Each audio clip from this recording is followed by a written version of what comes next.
कुछ लोग ये सोचेंगे कि कंगाली की कगार पर पाकिस्तान है तो इस समय वो यहां पर आतंकवाद को बढ़ावा क्यों देगा।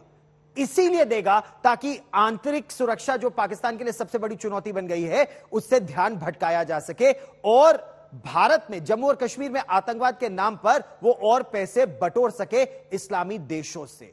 आपको याद होगा कि पाकिस्तान ने उसामा बिन लादेन को भी पनाह दी थी। कहां पर? एबटाबाद में। यह वही पाकिस्तान है जहां हाफिज सईद या मसूद अजहर के खिलाफ कोई कार्रवाई नहीं होती। यह वही पाकिस्तान है जहां 1993 का जो मुंबई बम धमाके का मुख्य आरोपी है दाऊद इब्राहिम कासकर, टाइगर मेमन, ये सब राजाओं महाराजाओं की तरह रहते हैं। अब ऐसे पाकिस्तान में भारत की तरक्की को देखकर इतनी नाराजगी है, इतना फ्रस्ट्रेशन है कि किसी भी तरह वो जो भारत में G20 शिखर सम्मेलन होने जा रहा है सितंबर में, और उससे पहले जो जम्मू और कश्मीर या अलग अलग राज्यों में जो बैठकें होने जा रही है, वो बस उस हवन में किसी ना किसी तरह चाहता है कि विघ्न पड़े, और इसी हताशा में उसने पुंछ हमले को अंजाम दिया।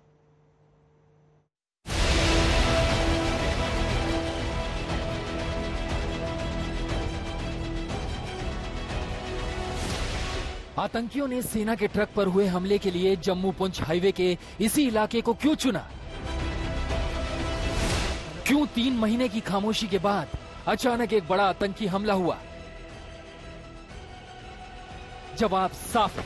कश्मीर घाटी में आतंकियों पर नकेल इतनी कस गई है कि आतंकी वारदातों पर लगभग लगाम लग गई है। कश्मीर में अमन से बौखलाए पाकिस्तान ने घुसपैठ के जरिए हताशा में इस हमले को अंजाम दिया। दूसरी तरफ 22 से 24 मई तक श्रीनगर में G20 सम्मेलन के तहत बैठक होनी है। आतंकियों के जरिए पाकिस्तान ये संदेश देना चाहता है कि जम्मू कश्मीर में हालात सामान्य नहीं है। पाकिस्तान श्रीनगर में G20 की बैठक का विरोध कर रहा था। उसे दो टूक जवाब मिला कि जम्मू कश्मीर भारत का अभिन्न अंग था, है और रहेगा। लेकिन पाकिस्तान ने सुनियोजित साजिश के तहत यह हमला करवाया, जिसका खामियाजा उसे भुगतना पड़ेगा।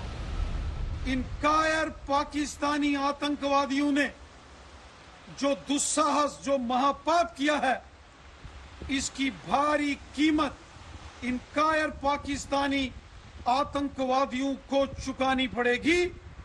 हमारी सेना ने लगातार सीमा पर घुसपैठ की कोशिश करते हुए आतंकवादियों का सफाया किया है। पाकिस्तान की हालत ऐसी है कि दुनिया का कोई देश उससे संबंध रखना नहीं चाहता है।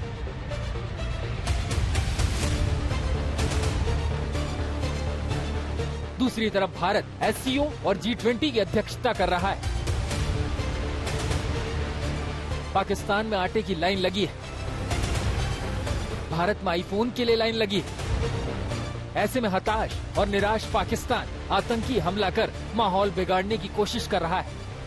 लेकिन वो ये याद कर ले कि उरी के बाद सर्जिकल स्ट्राइक हुई थी, पुलवामा के बाद एयर स्ट्राइक, और इस बार पुंछ में हुए हमले का जवाब भी उसे जरूर मिलेगा। पुंछ में सुनील जी भट्ट के साथ आज तक ब्यूरो। ये जो हम आपको तस्वीरें दिखा रहे हैं ना मेरे ठीक पीछे, ये सेना के उस ट्रक की है। आप ये सोचिए, जब 3 तरफ से 50 राउंड फायर किए गए हो, ग्रेनेड दागे गए हो, तो ये हालत हुई सेना के उस ट्रक की। पुंछ में जवानों की शहादत के बाद अगले महीने पाकिस्तान अपने विदेश मंत्री बिलावल भुट्टो जरदारी को भारत भेजने वाला है। अगले महीने गोवा में शंघाई कोऑपरेशन ऑर्गेनाइजेशन SCO यानी शंघाई सहयोग संगठन की एक महत्वपूर्ण बैठक है। जुल्फिकार अली भुट्टो से लेकर बेनजीर भुट्टो और अब बिलावल भुट्टो जरदारी तक पाकिस्तान की फितरत नहीं बदली है। भारत के खिलाफ जो जहर पाकिस्तान के मन में है, उनके DNA में है, वो लगातार निकल कर आ रहा है। मतलब जिस तरह से एसिड निकलता है ना पाकिस्तान के नेताओं के मुंह से, वो एसिड निकलता है भारत के खिलाफ। ऐसे में बिलावल भुट्टो जरदारी के भारत आने से पहले ही विरोध शुरू भी हो गया है। पुंछ राजौरी नेशनल हाईवे पर सेना के ट्रक पर हमला। हमले के 15 दिन बाद पाकिस्तान के विदेश मंत्री बिलावल भुट्टो जरदारी शंघाई सहयोग संगठन की विदेश मंत्रियों की बैठक में भाग लेने भारत आ रहे हैं। ये बैठक 4 और 5 मई को गोवा में होगी और पाकिस्तान के विदेश मंत्रालय ने औपचारिक ऐलान कर दिया है। भारत के प्रधानमंत्री नरेंद्र मोदी पर अभद्र बयान देने के महज 4 महीने बाद पाकिस्तान के विदेश मंत्री बिलावल भुट्टो जरदारी भारत की धरती पर होंगे।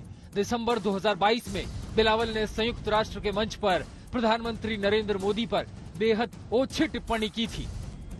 हालांकि उसी समय विदेश मंत्रालय ने पाकिस्तान को आईना दिखाया था और 1993 मुंबई धमाके के मुख्य आरोपी दाऊद इब्राहिम से लेकर 26/11 के मुख्य आरोपी हाफिज सईद और पुलवामा पठानकोट हमलों के मुख्य आरोपी मसूद अजहर को शह देने पर बेनकाब किया था। You're asking the wrong minister when you say how long will we do this, because it is the ministers of Pakistan who will tell you how long Pakistan intends to practice terrorism.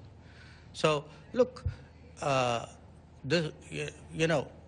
at the end of the day, the world is not stupid, the world is not forgetful.